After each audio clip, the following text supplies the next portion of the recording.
विपक्ष के पास हमने पहले भी कहा है, हम बार बार कहते हैं कि देश हित के मुद्दे उनके पास नहीं है और उनको एक आदत हो गया कि कैसे भी सदन की कार्रवाई को उनको स्थगित करना है। अब उसके लिए वो नए नए एक होता है ना कि तिल का ताड़ बनाने का जो बात होता है, किसी भी एक लाइन को उसको तोड़ मरोड़ के पेश करने का उनका आदत हो गया है। जब भी आप देखेंगे हल्ला हंगामा चलेगा। हमने पहले भी कहा है कि ये विपक्ष कमजोर विपक्ष है क्योंकि ये देश हित के मुद्दे पे चर्चा ही नहीं करना चाहती।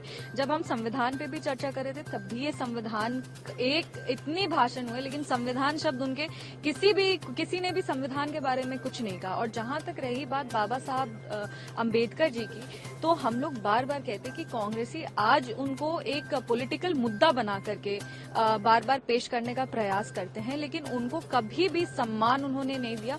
हर बार उनको अपमानित करने का काम किया गया।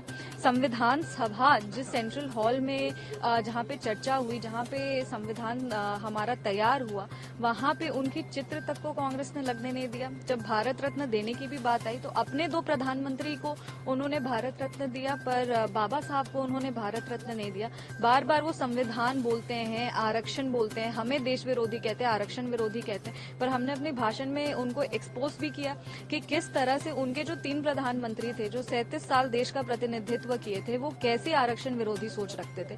आप अगर आज बाबा साहब की बात करते हैं तो आपने तब बाबा साहब की बात क्यों नहीं की जब आपके ही प्रधानमंत्री लगातार दलितों के खिलाफ और आरक्षण के खिलाफ अपने ऑन रिकॉर्ड स्टेटमेंट देते थे।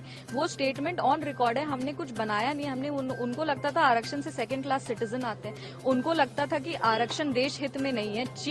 अपने मुख्यमंत्रियों को उन्होंने चिट्ठी लिखी थी जवाहरलाल नेहरू जी ने कि आरक्षण के खिलाफ अपना आवाज उठाइए और आरक्षण क्यों नहीं होना चाहिए। तो ये तो आज हमें विपक्ष से पूछना चाहिए कि आप उनको आज राजनीतिक एक मुद्दा बना रहे, पर जब सही में सम्मान देने की बात थी, आप तो किसी भी अपने कार्य से ना आपकी जो व्यवहार है उससे कहीं भी आपके बाबा साहब के तो आप फॉलोअर्स नहीं लगते हैं।